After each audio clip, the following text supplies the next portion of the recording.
লক্ষ্যমাত্রার প্রায় ২,০০০ টন বেশি আলু উৎপাদন হওয়ায় বিপাকে পড়েছেন শেরপুরের কৃষক। হিমাগারে জায়গা না থাকায় ট্রাক নিয়ে প্রতিদিনই বাইরে দাঁড়িয়ে থাকছেন তারা। এদিকে হিমাগারের ভাড়া বৃদ্ধির কারণে লোকসানের আশঙ্কা কুড়িগ্রামের চাষিদের। এমন বাস্তবতায় ২ মাস ঘরে আলু সংরক্ষণের পরামর্শ কৃষি কর্মকর্তাদের। এই ঈদে জামা জুতো অ্যাক্সেসরিজের ডিসকাউন্ট।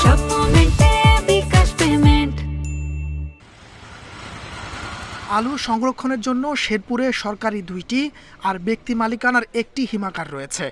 এই তিনটিতে ধারণ ক্ষমতা ১৩,০০০ টন। তবে এবার এই জেলায় আলু উৎপাদন হয়েছে ৯৫,৭০৬ টন। পাশাপাশি জামালপুরের বকশীগঞ্জের চাষিরাও ফসল রাখেন শেরপুরে। এতে হিমাগারে জায়গা নেই বললেই চলে।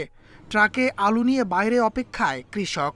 আমরা ভিতরে কি আলু নামাইতে পারবো কি নামাইতে পারবো না, এরকম কোনো সিদ্ধান্তই আমরা পাইতেছি না। হিমাগার কর্তৃপক্ষ বলছে ধারণ ক্ষমতার বেশি আলু আসায় এই বিড়ম্বনা। ৯৫,০০০ মেট্রিক টন আলু উৎপাদন হয়েছে, আর আমাদের শেরপুরে মাত্র ১৩,০০০ মেট্রিক টন ধারণ ক্ষমতা সম্পন্ন 3টা কোল্ড স্টোরেজ। আদৌ সম্ভব নেই এগুলোর ধারণ মজুদ সংরক্ষণ করেন।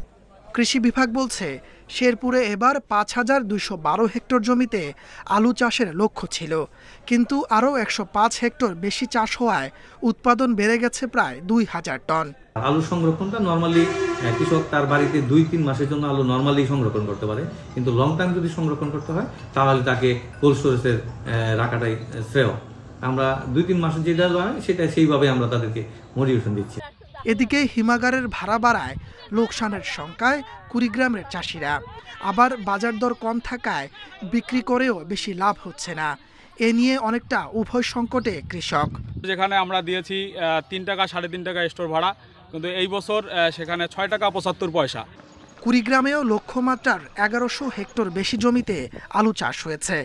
এখন পর্যন্ত হিমাগারে জায়গার সংকট নেই, তবে অনেক চাষি এখনও ফসল ঘরে তোলেননি। তাপস সরকার, ইন্ডিপেন্ডেন্ট নিউজ। হিমাগার সংকট নিয়ে আরও জানাতে জামালপুর থেকে যোগ দিচ্ছেন সহকর্মী সাইমুম সাব্বির শোভন। জামালপুরের যারা চাষিরা রয়েছেন তারা তো শেরপুরে ফসল রাখছেন, কিন্তু সেখানে হিমাগার সংকট রয়েছে, তো এই সমস্যা তারা কিভাবে মোকাবিলা করবেন? দেখুন, আসলে আলু নিয়ে জামালপুরের চাষিরা এর আগে কখনো এমন বিপাকে পড়েনি। তো এই সিচুয়েশনের কয়েকটি কারণ রয়েছে। জামালপুরে ইয়ে সরকারি বেসরকারি মিলে হিমাগার রয়েছে মোট 3টি ছিল। তো ২০২৪ সালে ৫ আগস্ট সরকার পতনের পরে একটি বন্ধ হয়ে যায়, এখন রয়েছে মাত্র 2টি। তো এবছর পুরো জেলায় আলুর চাষ হয়েছে ৫,০০০ হেক্টর জমিতে। গত বছর হয়েছিল ৪,০০০ হেক্টর। তো সব মিলে ১,০০০ হেক্টর বেশি জমিতে আলুর চাষ হয়। আর এবছর আসলে চাষিরা যেটি বলছেন যে আলুর দাম কিছুটা কম, তার জন্য কিন্তু আসলে তারা আসলে এই আলু সংরক্ষণ করতে যাচ্ছেন। তো একসাথে ২টি কোলেস্টেরলে আসলে চাপ বেশি পড়ায় এমন সিচুয়েশন হচ্ছে। আপনি আমার পিছনে দেখতে পাচ্ছেন যে ট্রাকের দীর্ঘ সারি, এরা আসলে ৪-৫ কেউ ৭ দিন যাবত আসলে এই দীর্ঘ লাইনে অপেক্ষা করছেন আলু রাখার জন্য। তো কৃষি বিভাগ যেটি বলছেন যে আসলে সংরক্ষণের জায়গা কম থাকে, 2টি কোল্ড স্টোরেজে মাত্র জায়গা রয়েছে ১১,৫০০ মেট্রিক টন। তো সেই ক্ষেত্রে আসলে এমন সিচুয়েশন হচ্ছে। তো কৃষি বিভাগ থেকে চাষিদের বলা হচ্ছে যে স্থানীয় প্রযুক্তিতে ঘরোয়া ভাবে আলু সংরক্ষণের জন্য। তবে চাষিরা যেটি বলছেন যে আসলে এভাবে তারা আসলে আলু রাখতে পারবেন না, যেহেতু আলুর পরিমাণ তাদের কাছে কম। তো সব মিলিয়ে দেখা যায় যে এইসব আলু রাখতে গিয়ে যে বাড়তি খরচ হচ্ছে, এর প্রভাব পড়বে কিন্তু সামনে যখন এসব আলু বিক্রির সময় তখন। তো সব মিলিয়ে চাষিরা বেশ বিপাকেই রয়েছেন।